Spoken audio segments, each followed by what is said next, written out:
Our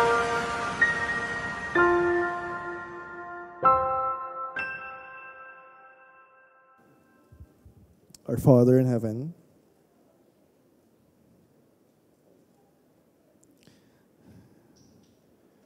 salamat po sa kagalakan na pinagkaloob mo sa amin, pinagkakaloob mo sa amin sa tuwing mga okasyon na katulad nito, na kami po bilang isang church family ay nagkakatipon, even with all our guests, our friends, kasama po yung aming mga anak na sasamba sa iyo at makikinig ng iyong salita. As you fill our hearts with joy, ngayon po, Diyos, ay tulungan mo rin po ang puso namin na maging bukas, na tanggapin ang lahat ng sasabihin ninyo sa amin. Kung ano yung tuturo ninyo sa amin, kung anong bahagi ng buhay namin, ang puso namin, ang sasawayin ninyo, itutuwid ninyo. May we also accept these things with humility, with gladness, dahil alam po namin na kayo nakakaalam kung ano yung mga bagay na dapat na ituro sa amin. And so Father, we pray especially for parents na narito, na mas magkaroon kami ng renewed commitment na palakihin ang aming mga anak ayon sa iyong kalooban. And for those na mga narito na walang mga anak, dalayan ko, Panginoon, na makita rin nila that they bear a unique responsibility para tulungan ang buong church, tulungan ang mga parents to disciple their children, to disciple one another. And so, Lord, use your word to accomplish your purpose for your church today. For the glory of your name, this is our prayer. In Jesus' name, amen. So we are in a very short series na pinamagatang Usapang Pamilya. At throughout the series ay iba-ibang klaseng reaksyon yung naririnig ko. Yung iba sa inyo ay nahihirapan na makinig sa ilang bahagi ng mga sermons kasi very personal para sa inyo. Yung iba sa inyo, ang feeling ninyo ay parang ako yata yung pinatatamaan ni Pastora. Talaga naman. Okay? Hindi ko naman i-deny yun. Kasi anong silbi na we are preaching the Word of God kung hindi ka naman tatamaan. So I don't want you to take that personally. Pero syempre, kailangan makita natin kung paano talaga, kailangan maramdaman talaga natin yung double-edged sword ng Word of God. Iba sa inyo sinasabi na, Pastor, bitin naman yung sermon series. Kasi last sermon na ito tungkol sa Usapang Pamilya. So meron nag-request na habaan ko pa yung sermon series. Sino sa inyo gustong habaan pa? Meron talaga. Okay, so pero hanggang dito na lang po. At babalik na tayo next week. Pastor Aldrin will preach Hebrews. And then the following Sunday, ay babalik tayo sa sermon series natin sa Exodus. Pero hindi ibig sabihin na hindi na natin pag-uusapan yung mga usapin tungkol sa pamilya. It's a challenge sa amin ng mga preachers na kailangan matutunan namin na whenever we are preaching, kahit na anong text sa scripture, ay matutunan natin paano ito i-apply para sa mga bata, paano ito i-apply para sa mga kabataan, paano ito i-apply para sa mga mag-asawa, and sa lahat ng sitwasyon natin sa buhay. And para din sa inyo, kailangan i-train din ninyo yung sarili ninyo whenever you're listening to the Word of God na tanungin yung sarili ninyo na paano ko i-apply yung salita ng Diyos sa buhay ko, whatever situation na kinalalagyan ninyo. Dahil iba-iba talaga yung sitwasyon natin sa buhay. If you're attending yung mga small group discipleship or mga grace communities, marinig ninyo na isa ito sa pinagpapasalamat ko sa Panginoon. whenever we ask people na paano mo nakikita o anong pinagpapasalamat mo sa Panginoon na nakikita mo na pagkilos ng salita ng Diyos. Paano mo nakikita yung power of the Word of God at work sa pamilya ninyo, sa buhay mo. And then makakarinig ka ng iba't ibang kwento. Marinig mo yung kwento ng isang single. Marinig mo yung kwento ng mga challenges ng buhay mag-asawa. And it's good for our church kapag hindi natin pinagkakait yung kwento ng buhay natin sa iba. Kasi minsan parang nahihiya tayo na, ay, pangit yung family background ko, pangit yung buhay ko nung ako ay hindi pa Kristiyano, o kahit ngayong Kristiyano na ako, meron pa ring messiness and komplikado yung kalagayan namin sa pamilya. So, meron tayong tendency na, hindi ko na lang isi-share sa iba. Pero you don't realize, now, once you open up your life story sa iba, nagiging malaking encouragement yun sa iba. At hindi lang yun. Nakita natin na itong mga sermons, yung mga usaping pamilya na pinag-uusapan natin dito sa mga sermons na ito, ay makita natin na hindi lang ito may kinalaman sa personal mong buhay. Makita natin na iba-ibang kwento ng buhay na bumubuo dito sa church, na anong ginagawa ng Panginoon. Kapag we're sharing our stories to one another, di ba, binubuklod ng Diyos yung kwento ng buhay ng bawat isa sa atin. Nakita natin na lahat pala tayo ay nakapailalim sa isang mas malaking kwento.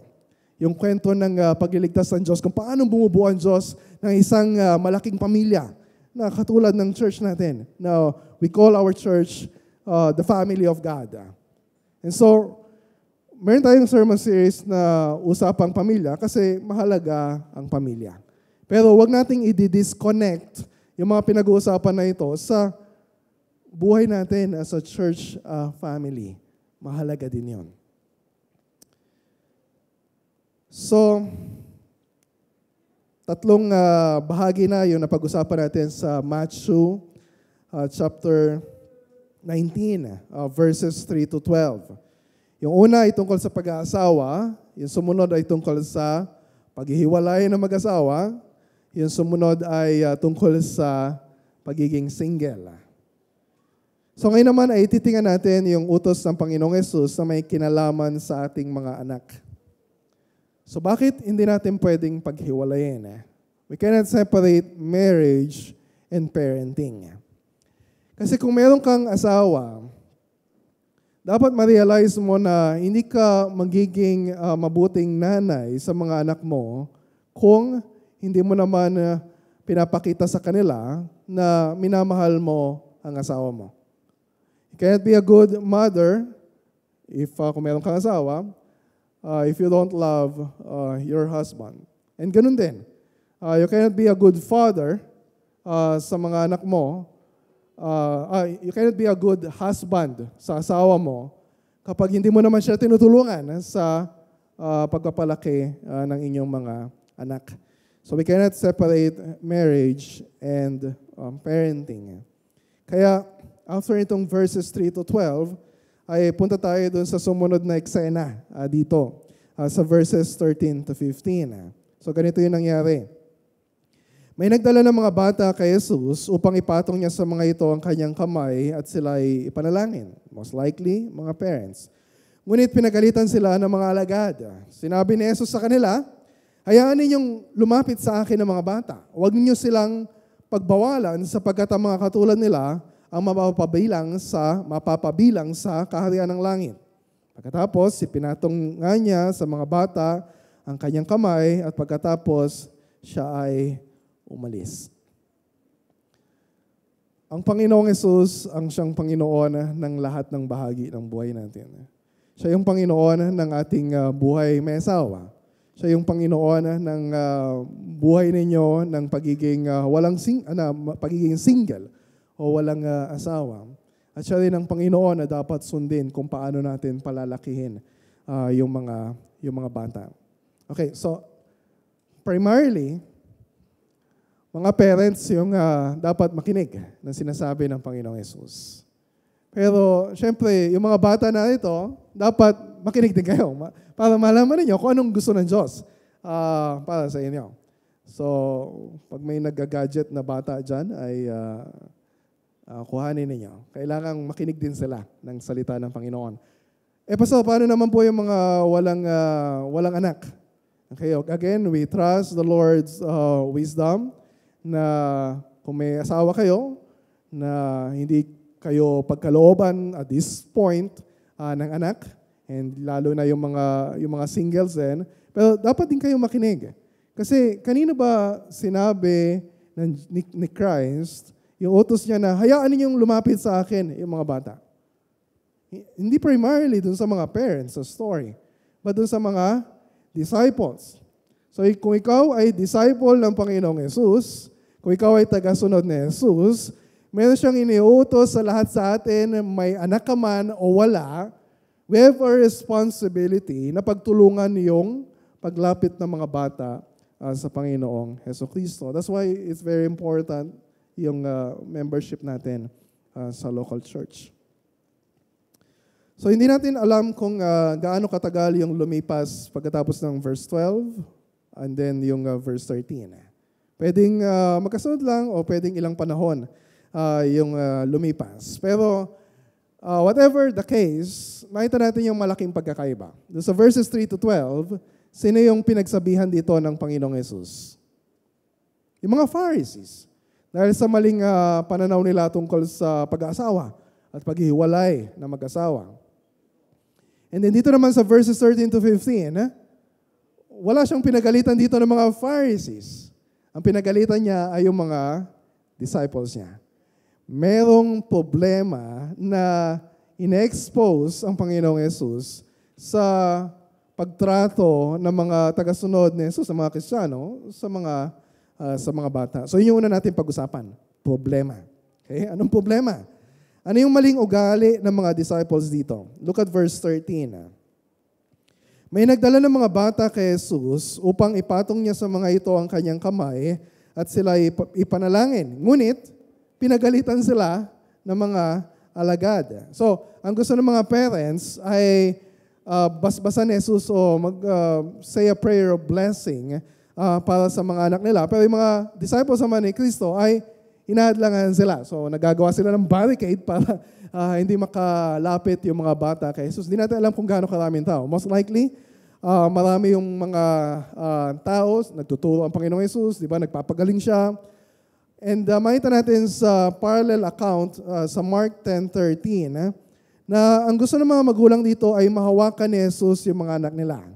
So, hindi lang basta may pag-pray, kundi mahawakan ng Panginoong Jesus. And kasama to sa tradisyon ng mga Hudyo, yung pagbabasbas sa mga bata. At gusto rin ng mga magulang na yung kanilang mga anak ay lumaki na taglay yung blessing na galing sa Diyos. At naniniwala sila, nababalitaan na nila kung ano yung ginagawa ng Panginoong Jesus. Na yung mga hinahawakan niya ay napapagaling niya. Kung anong sabihin niya ay nangyayari. At pinapakinggan ng Diyos yung kanyang prayer. So yun yung gusto nila para sa kanilang anak. Pero, merong humahadlang sa gusto nila. Hindi yung mga kontrabida ng mga Pharisees. Ang kontrabida dito ay yung mga tagasunod ni Jesus. Na hindi sinusunod ay yung gusto ni Jesus. So, nire-rebuke nila yung mga parents. Sinasabi na, siguro hindi natin alam kung ano yung sinasabi nila. Pero baka sinasabi nila na, huwag ninyong istorbohin ang Panginoon. Ilayo ninyo yung mga bata. Siguro may ingay sila o kaya malilikot sila. Okay, we don't know yung exact reason. Hindi natin alam eksakto bakit ganon yung kanilang treatment sa mga parents na gustong dalhin yung mga bata kay Jesus. Most likely, nagpapakita ito na sa panahon nila, even sa kultura natin ngayon, na merong mababa na pagtingin sa mga bata. Dahil mga bata pa yan, hindi yan kasing halaga o kasing importante ng mga adults. So that's the problem. Hindi pagpapahalaga sa mga bata o yung pagpapabaya sa kanila. And sabihin natin, of course, hindi naman tayo katulad ng sabihin natin, ay, hindi naman namin pinapabayaan yung mga anak namin. Hindi naman kami katulad ng mga magulang na binubugbog yung kanilang anak, o kaya inaabuso, o o kaya ay iniiwanan. Diba? Sabihin natin, hindi, okay naman yung mga anak natin, di ba? Malulusog naman sila. At mukhang maayos naman yung pananamit, nakapag-aral naman sa eskwelahan. But we need to recognize, and we need to be honest, na may mga panahon na hindi natin binibigyan ng pagpapahalaga yung mga anak natin. Isang araw, merong nakipag-chat sa akin na nagko-confess na napabayaan niya yung pagpapalaki sa kanyang mga anak dahil, Pastor, lumalaki po yung mga anak ko na hindi na gumagalang sa amin ng mga magulang. Inamin din niya yung pagkukulang niya. Kasi they're not showing up sa church for so many years. Mula nung malilit pa yung bata, mga anak nila hanggang ngayon na mga kabataan na. And so, magandang simula na aminin natin kung paano tayo nagkulang sa mga anak natin. So, we need to ask ourselves yung question, na lumalaki ba yung mga anak natin na may disiplina? Nasusubaybayan ba natin yung paglaki nila? O ipinapaubaya lang natin sila sa, may yaya naman sila? O sa lolo, o kaya sa lola nila? O wala tayong oras sa kanila dahil sobrang busy sa trabaho o sa ministry o dahil malayo. O baka iniisip ninyo na hindi pa sila ganun kahalaga kasi sobrang late pa o kaya 5 years old pa lang, 10 years old pa lang. And of course, hindi lahat ng mga bata expect natin na kilala na nila si Jesus kahit na kumanta sila dito sa harap. We don't expect na lahat sa kanila ay naiintindihan kung ano yung kinakanta nila. Pero we need to ask ourselves yung question, ang dahilan ba bakit hindi kilala ng mga anak natin ang Panginoong Jesus ay dahil hindi natin pinapakilala si Jesus sa kanila. Hindi ba nila alam kung paano maging isang Kristiyano kasi baka hindi nakikita sa atin kung ano yung buhay ng isang Kristiyano. So we need to be honest. May mga responsibilities tayo na napapabayaan natin at hindi natin ginagawa para sa mga anak natin. E ganun din sa church. Pinagtutulong-tulungan natin yung pagtuturo sa mga bata. That's why we have Sunday school for children. Pero meron iba sa inyo na okay lang kahit na hindi dalhin yung mga bata sa Sunday school kasi mas maaga kaysa sa worship service. At kung iba naman, iniisip, okay, dadalhin ko yung mga bata sa Sunday school, hayaan ko na lang yung mga Sunday school teachers nila yung magturo sa kanila tungkol sa salita ng Diyos. Sama ko na lang sila sa church para makikinig kay pastor. And that's good na naisasama natin sila sa church. Pero maraming mga Christian parents ay merong pag-iisip na yung pagtuturo tungkol sa salita ng Diyos ay dapat ipaubaya lang sa church. Do we take responsibility sa mga anak natin na turuan natin sila tungkol sa salita ng Diyos? O kaya, masyadong maliit pa naman yung mga anak ko, hindi naman nila maintindihan kapag binasahan ko sila ng salita ng Diyos. We underestimate yung learning capacity ng mga bata to absorb yung mga salita ng Diyos na sinashare natin sa kanila. So, yung pagpapabaya sa mga bata is not just a problem sa society natin. It can also be a problem sa maraming mga churches. Diba, kahit hindi nyo sila saktan or abuse verbally, basta hindi natin ginagawa kung ano yung dapat natin gawin para sa kanila, ay pinapabayaan din natin sila. So that's the problem. Na we need to be honest enough na mga Christian parents to admit na meron tayong pagkukulang sa mga anak natin. So ngayon, kung yun yung problema, ano ngayon yung dapat natin gawin? So yun yung pangalawa na pag-usapan natin. So yung unang bahagi ay medyo negative. Ito naman, positively, ano yung dapat nating gawin? So para mas makita natin na sobrang seryoso nitong pinag-uusapan natin, ay tingnan natin, ano ba yung naging damdamin dito ng Panginoong Yesus doon sa ginagawa ng kanyang mga disciples? So anong ginagawa ulit ng mga disciples? Pinagbabawalan yung mga magulang na ilapit yung kanilang mga anak sa Panginoong Jesucristo. Sabi sa verse 14 ng text natin na pinagsabihan sila ni Jesus. Sa tingin ninyo, di ba kanina may scripture reading? Sa tingin ninyo, ganito ba yung pagkakasabi ng Panginoong Jesus sa kanila? Yung malumanay lang. Na nakita yung ginagawa ng disciples niya. Mga disciples, hayaan ninyong lumapit sa akin ang mga bata. Sa tingin ninyo, ganun ba yung tono ng pananalita ni Kristo? Sabi sa Mark chapter 10 verse 14, doon sa parallel passage sa Gospel of Mark, nagalit si Jesus nang makita yung ginagawa ng mga disciples niya. Sa English, he was indignant. Merong emotional response ang Panginoong Jesus. Merong diin, merong puwersa. Na nakita niya yung mga disciples niya na pinagbabawalan yung mga magulang, ano sabihin ng Panginoon sa kanila? Huwag niyo silang pigilan. Hayaan niyo yung mga bata na lumapit sa akin. Maybe. Ganun yung tono ng pananalita ni Jesus. Hindi tayo sanay. Teka, di ba dapat si Christ, ano siya, gentle and lowly. Pero hindi natin naalala niyo yung ginawa niya sa temple? Nung pinagtataob niya yung mga lamesa doon sa templo dahil binabastos nila yung bahay ng Panginoon.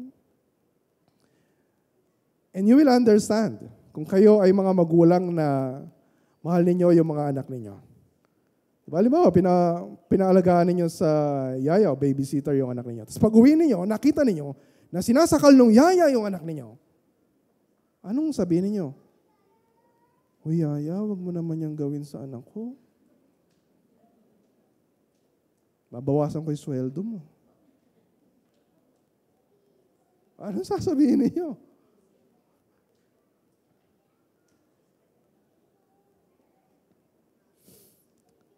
So sinasaway ng mga disciples si Jesus yung mga magulang dahil baka makaistorbo kay Jesus, yung mga bata. Pero ngayon, sila yung sinaway ni Jesus dahil sila mismo, yung mga disciples ni Christ, ang nagiging istorbo sa katuparan ng layunin ng Diyos para sa mga bata. So yung galit na yon ay reaksyon niya sa isang bagay na para kay Jesus ay hindi tama. We react. Diba? Kahit yung mga nakita natin sa social media na tingin natin hindi tama. Diba? We are quick to react na yon ay hindi tama. And so yung reaction natin o damdamin natin sa isang bagay ay nagpapakita kung gaano kahalaga sa atin yung bagay na yon. Diba? Diba? Meron ka na bagsak na baso. Sayang. Pero 20 pesos lang naman yung baso na yon na nabasag. Pero kung yung iPhone yung nabagsak at nabasag, di ba, iba yung emotional response natin. O kung merong namatay na aso, kumpara sa namatay na bata, o kahit gaano nyo kamahal yung aso ninyo, iba pa rin yung emotional response natin sa kamatayan ng isang tao. So kung ahadlangan natin yung mga bata na matupad yung layunin ng Diyos sa buhay nila, di ba? Minsan tingin natin, we are being good parents kasi binibigay natin sa kanila kung ano yung gusto nila. Kasi binibigay natin sa kanila kung ano din yung binibigay ng ibang mga parents, ng mga unbelievers. But kung hindi naman yun yung gusto ng Diyos para sa kanila, hinahadlangan din natin yung mga bata sa paglapit sa Panginoong Jesus. So ang mahalaga ngayon sa usapan na ito ay hindi lang kung ano yung gusto ng mga magulang doon sa story, which is a good desire. Hindi lalo na yung mga gusto ng mga disciples na mangyari. Ang pinakamahalaga dito ay kung ano yung gusto ng Panginoon na mangyari. So anong gusto niya mangyari? Di ba sabi niya sa verse 14, hayaan ninyong lumapit sa akin ang maliliit na bata. Positively. Then negatively, huwag ninyo silang pagbabawalan o hahadlangan. So ang nais ng Panginoon para sa atin, sa mga disciples niya, ay magkaroon tayo ng puso na katulad ni Jesus para sa mga bata. Jesus loves the little children. Jesus loves our children more than we love our children. Kaya occasionally, sinasabi namin sa mga anak namin, Jesus loves you. I love you, but Jesus loves you more or best. Gusto ng Panginoong Jesus na lumapit sa kanyang mga bata kasi gusto niya na mapasa kanila ang pinakamahalaga sa lahat. Ang pinakamahalaga sa lahat ay makilala nila si Jesus. Ang pinakamahalaga sa lahat para sa kanila ay makapiling nila si Kristo at magkaroon din sila ng buhay na walang hanggan. Kaya bilang mga magulang, gawin natin ang lahat na magagawa natin para mailapit sila sa Panginoong Hesus. Huwag nating hahayaan ng anumang bagay o sinumang tao ang makahadlang sa kanila. When we expose them sa mundong ito, alam natin, napakaraming bagay ang pwedeng makahadlang sa kanila. Di ba kaya doon yung fear ng mga magulang kapag pinadala na sa kolehiyo, yung kanilang mga anak. Kasi ang daming bagay na unknown to us, uncontrollable para sa atin. Ang daming mga bagay na pwedeng makahadlang sa kanila para lumapit kay Jesus. Pero wag nating hahayaan na yung sarili pa natin, yung magiging hadlang para sa kanila para lumapit kay Jesus. So inutos dito ni Kristo na mahalin natin ang mga bata tulad ng pagmamahal ni Kristo para sa kanila. And we cannot just be passive about this. At umasa na lang tayo na kahit wala tayong gagawin. Di ba minsan sinasabi natin, we take comfort dito sa yung karanasan natin. Siguro marami sa atin na hindi naman maganda yung karanasan sa mga magulang natin. Na hindi naman tayo dinadala sa church, hindi naman sinare yung gospel sa atin, hindi naman tayo dinisiplina ng tama. Pero nandito tayo, sumasamba tayo sa Panginoon. By the grace of God, in spite of yung pagpapabaya sa atin ng mga magulang natin. Pero what foolishness for us to believe na ganun din yung gagawin ng Diyos na paraan para sa mga anak natin. Na okay lang, kahit pabayaan ko yan. Gagawa ng Diyos ng paraan para makakilala sila sa Panginoon. Yes, God is sovereign. Kapag ginusto niya ang mga anak ninyo, kahit sa kapabayaan ninyo na makakilala sa Panginoon, makakilala yan sa Panginoon. But you will miss yung joy of being part of God's purpose for your children.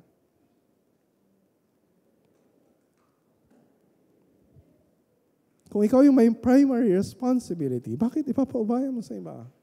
And yes, nandito yung church. Nandito yung mga elders ninyo. Pagtutulong-tulungan natin.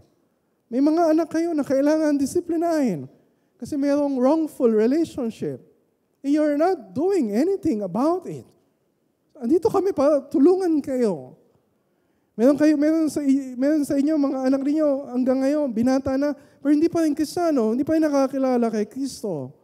Tutulungan namin kayo na i-share yung gospel sa kanila.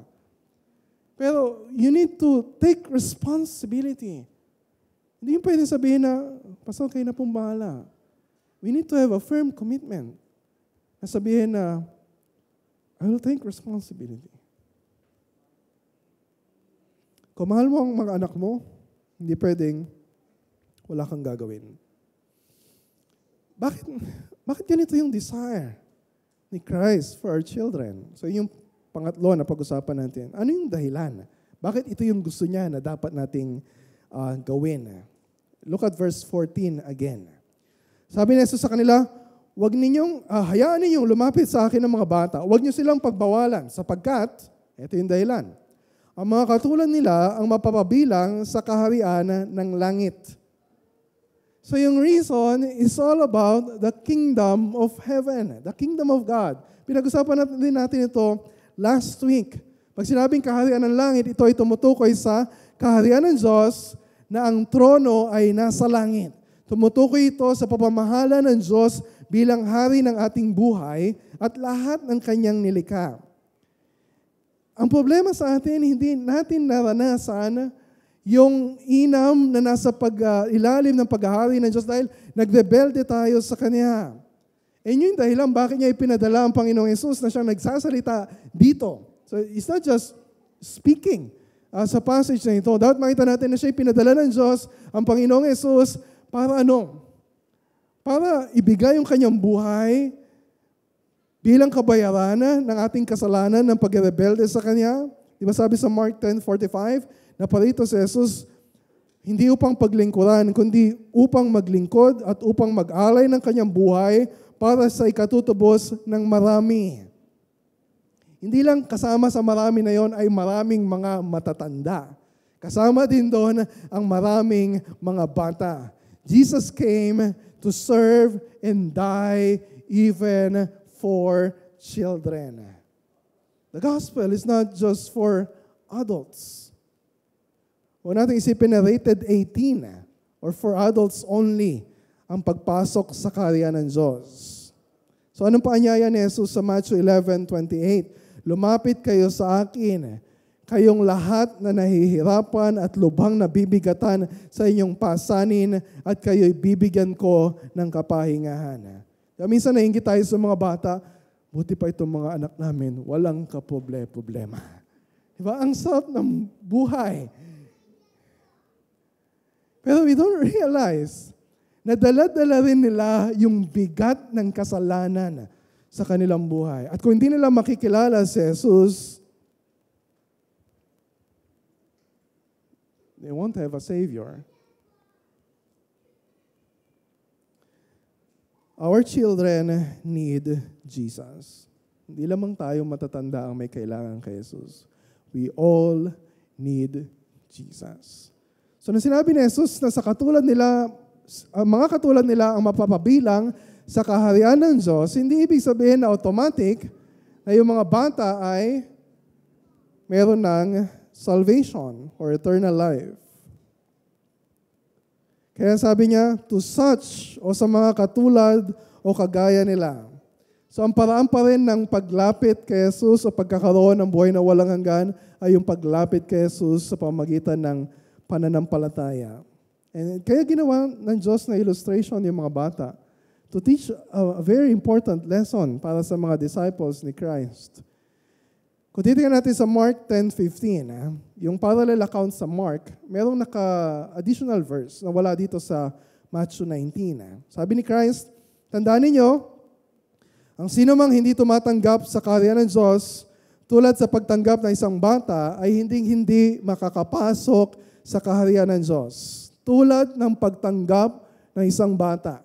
Ano ibig sabihin? O tulad ng pagtanggap ng isang bata, ano ibig sabihin nun? Yun na yung kaharian ng Diyos ay isang regalo na tatanggapin natin sa pamamagitan ng pananampalataya.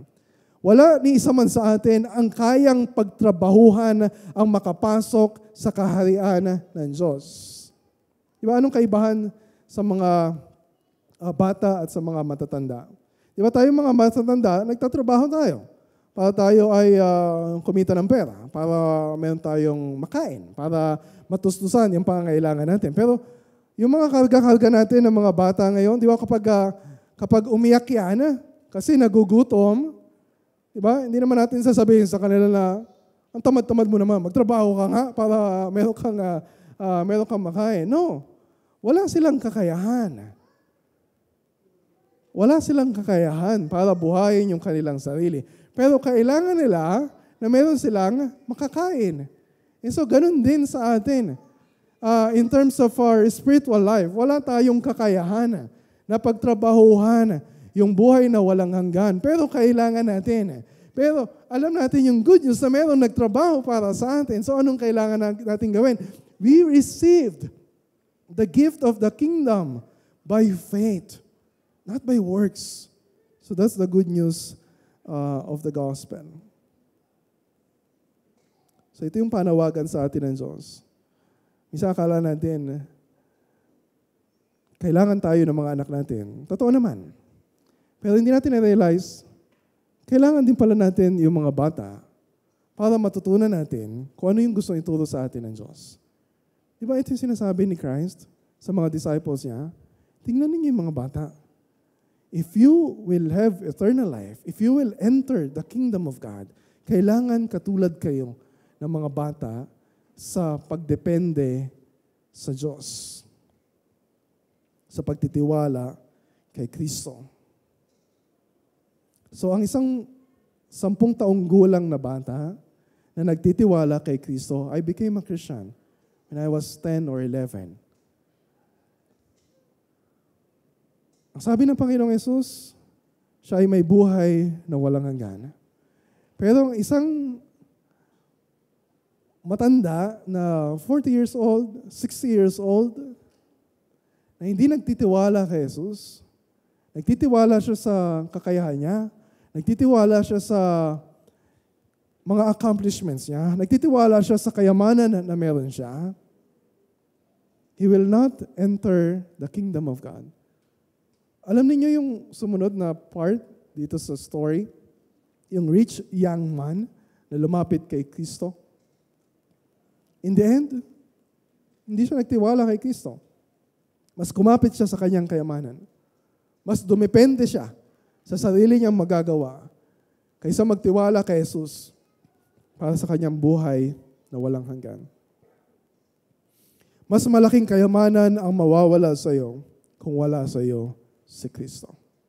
Mas malaking kayamanan ang mawawala sa mga anak natin kung wala sa kanila si Kristo. So ano yung paanyaya sa atin ni Jesus? And that's number 4. Meron siyang paanyaya sa atin. Hindi lang ito para sa mga bata. Ito ay paanyaya ni Jesus sa lahat sa atin. So yung text natin, hindi parenting, yung primary application. Merong application about parenting, about raising up our children. Pero yung invitation dito ni Christ is for all of us. Katulad na sinabi niya doon sa lalaking mayaman sa sumunod na bahagi ng story, "Come, follow me. Come, follow me." Para sa lahat sa atin yon. At kung gugustuhin ng Panginoon na tayo ay tawagin na maging tagasunod niya, walang makakahadlang sa Kanya. Kahit yung mga disciples niya, kahit tayo ng mga magulang ng mga anak natin, kahit yung church natin, kapag pinapabayaan natin yung ministry natin sa mga bata, walang makakahadlang sa Panginoong Jesus. Kaya ano yung ending nitong passage natin, verse 16? Lumapit yung mga bata kay Jesus. Hindi pwedeng magprotesta yung mga disciples. Verse 16. Ipinatong nga niya sa mga bata ang kanyang kamay at pagkatapos siya'y umalis. That's the end of the story. Pero doon sa account sa Mark chapter 10 verse 16, ganitong ginawa ni Jesus. Hindi lang pinatong yung kamay niya sa mga bata. Sabi sa Mark, kinalong ni Jesus ang mga bata, ipinatong ang kanyang mga kamay sa kanila at binasbasan sila. Hindi ko alam kung gaano karami yung mga bata na yun. Pero obviously, this is not a mass blessing na, okay, maramihan kayo, ibe-bless ko kayo. Isa-isa niyang kinakalong sa kanya, kinakarga yung mga bata.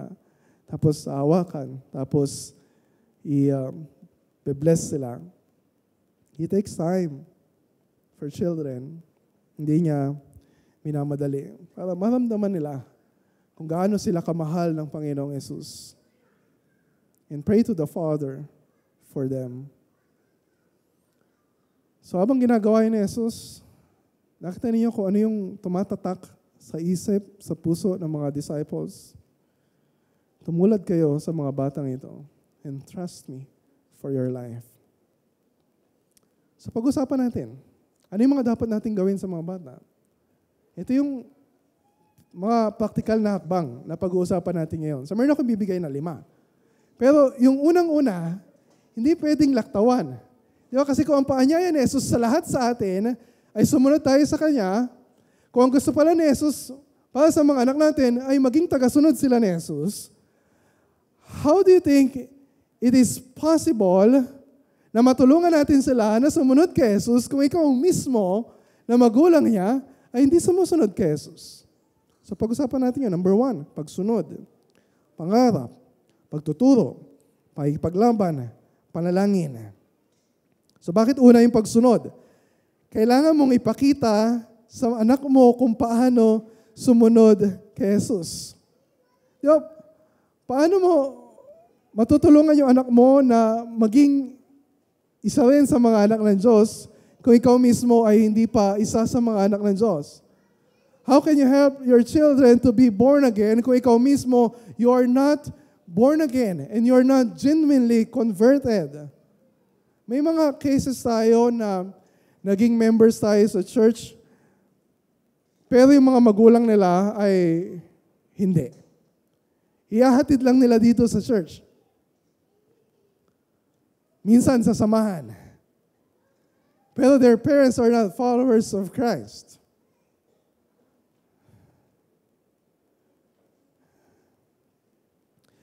Paano natin naasahan yung anak natin na magpapasakop sa Lordship of Christ, sa Lordship ni Christ, sa buhay nila, kung hindi nila nakikita sa atin na tayo ay nakinikilala din natin si Kristo na Panginoon ng ating buhay. So if you are not yet baptized, you're a Christian parent, you're not yet a follower of Christ, makipag-usap kayo sa amin, ng mga elders. Makipag-usap kayo sa ibang mga members ng church. And don't delay following Christ. If you really want the best for your children, unang-unang dapat nilang makita na ikaw ay tagusunod ni Jesus. It's not just best for your children. It's best. It's good for you. Diba? Iba yung ngiti, iba yung saya sa mga anak natin na nakikita nila, yung mga magulang nila, nakasama nila na sumasamba sa Panginoon. But some of you, diba, andun yung sense of sadness. My father's not here. My father's not following Christ. And for us na mga Christian parents, we also need to model what it means to follow Christ para sa kanila. Hindi yung pag Sunday, ikaw pa yung minamadali ng mga anak mo, Daddy, malilate na tayo sa church. It's not just about worship, but about our relationship sa asawa natin. If we say we are followers of Christ, sasabihin natin sa mga anak natin, sundin mo din ang Panginoong Jesus. But they don't see you. Love each other. They don't see you. How to work out yung mga problems ninyo sa relationship.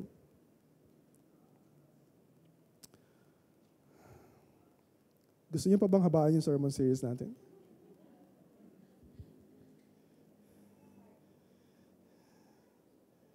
So that's number 1, pagsunod. Ipakita mo sa anak mo kung paano sumunod kay Jesus.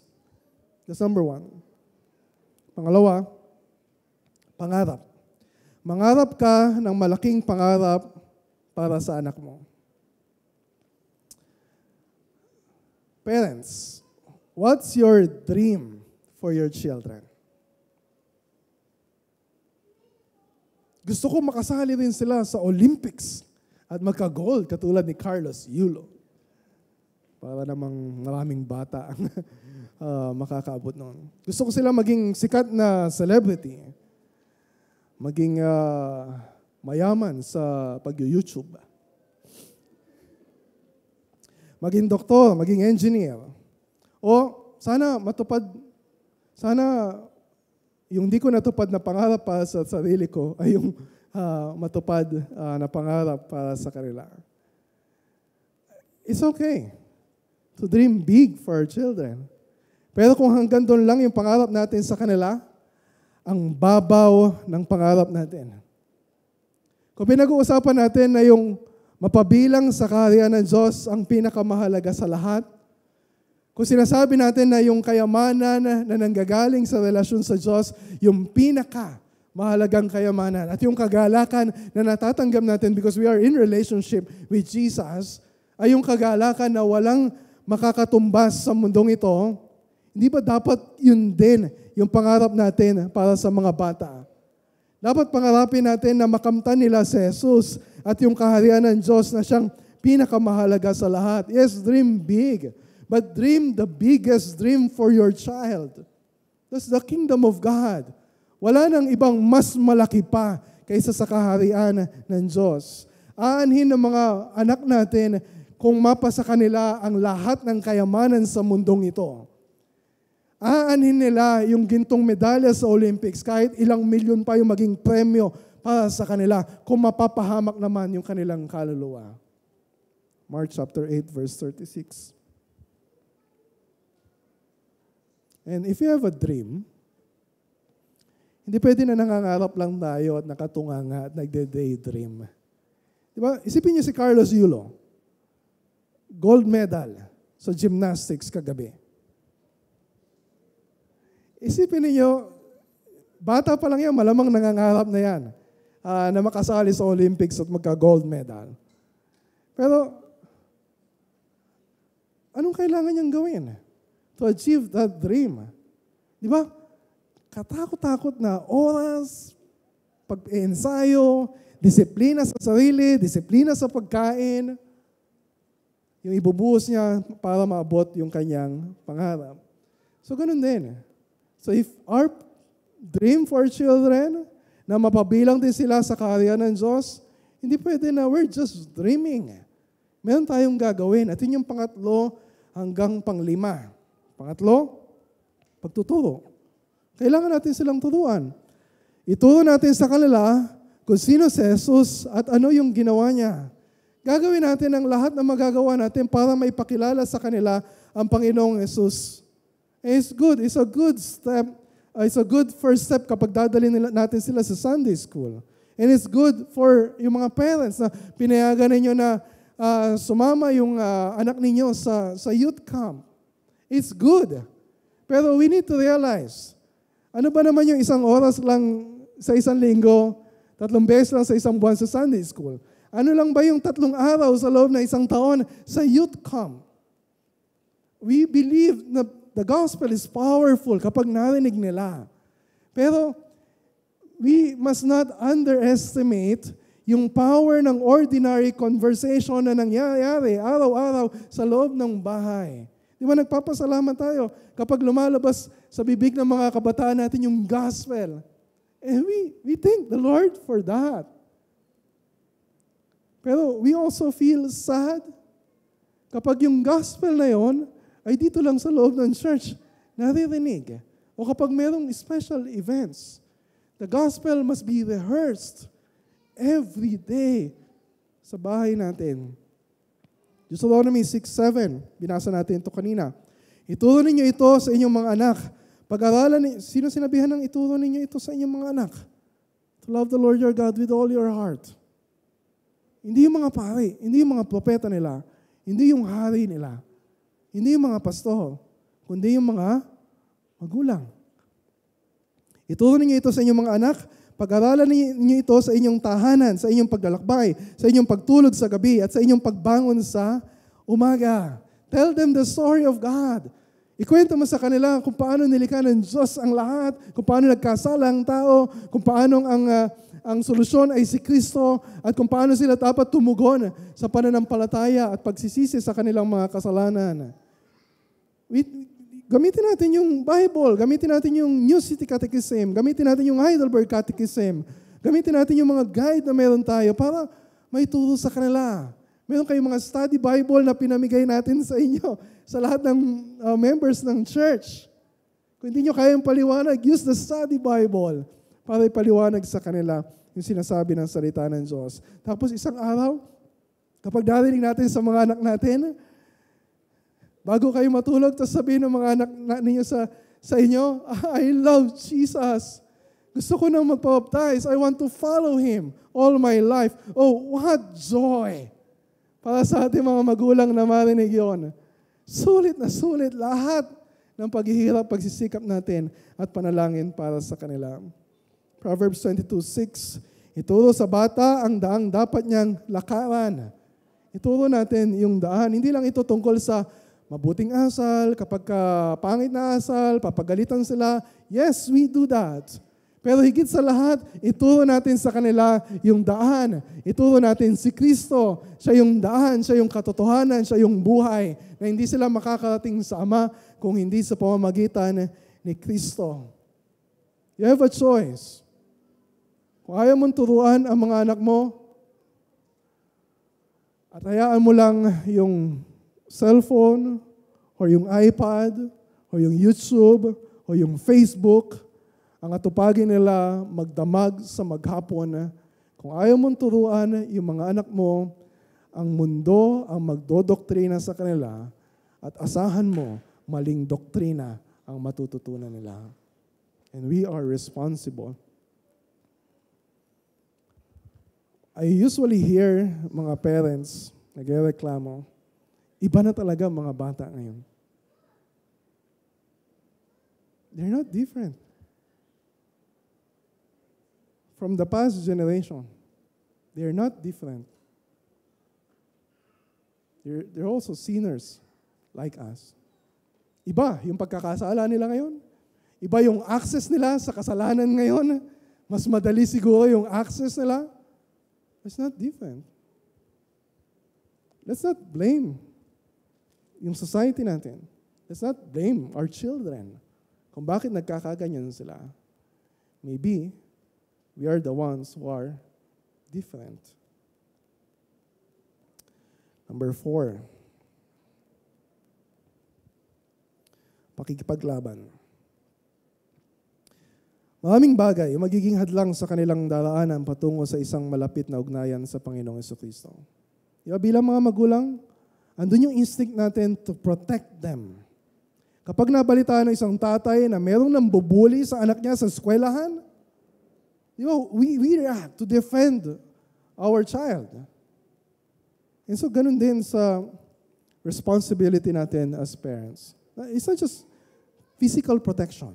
Isa akala natin, yung responsibility natin is just to provide physically sa mga bata or to protect them physically.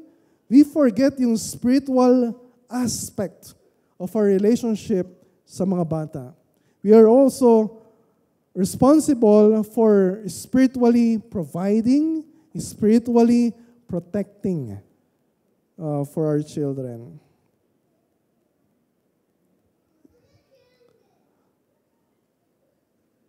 So we react kapag may nambubuli sa kanila. Pero do we realize na when we give them unlimited access sa internet, na walang nakakakita sa kanila, they can use binigyan natin sila ng phone sa napakamurang edad nila, na they're not trained how to use, how to filter. We're exposing them to a lot of bullies every single day. And so what are we doing about it? Kung kailangan ninyong kuhanin yung phone sa anak ninyo, if you need to cut yung internet access nila, do it. For the sake of their soul. Kahit nga tayo mga matatanda we're exposed to a lot of temptations, a lot of evil, a lot of false ideas sa social media. How much more our children? And we're sending them out to the world to be exposed. Anong gagawin natin? You decide, bilang mga parents. Maybe you limit yung paggamit nila ng gadget, or maybe they're so young, they really don't need to do that.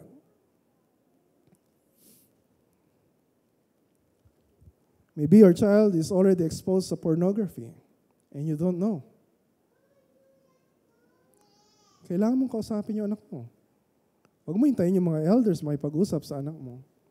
We need to be bold enough to ask our children, ano yung napanood mo?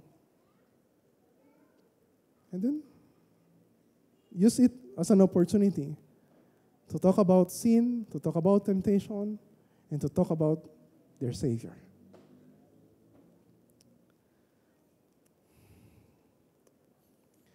So nakakalungkot makarinig ng mga stories na some young people sa church, kapag kinukwento nila yung tungkol sa karanasan nila sa tatay nila,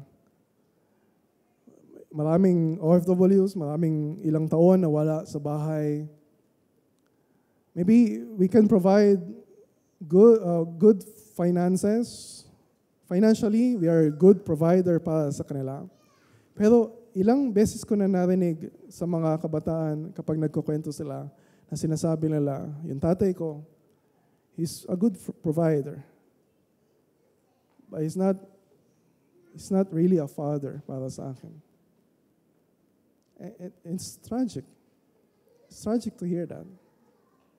We have to ask the Lord for forgiveness, mga parents, kapag napapabayaan natin yung spiritual na aspeto ng ating responsibility. Mahirap maging magulang. So sa mga single na nagmamadali na mag-asawa, pag nagkaanak kayo, it's really, really hard. And so, some of us, andun yung feeling of guilt. Siguro, yung iba sa inyo, lola na. Tapos, ang daming nababalik na mga hindi ko nagawa sa anak ko, napabayaan ko. We ask the Lord for forgiveness. Parenting is really an impossible task. Hindi habang buhay makokontrol natin yung mga anak natin. There are a lot of things we cannot control. That's why napakahalaga ng panglima. And that's what we're going to do right now. Prayer. Number 5. Panalangin. Hindi pwede mawala ito. Hindi niyo pwede sabihin na yung mga anak namin, lalaki sila, na they are faithful followers of Christ.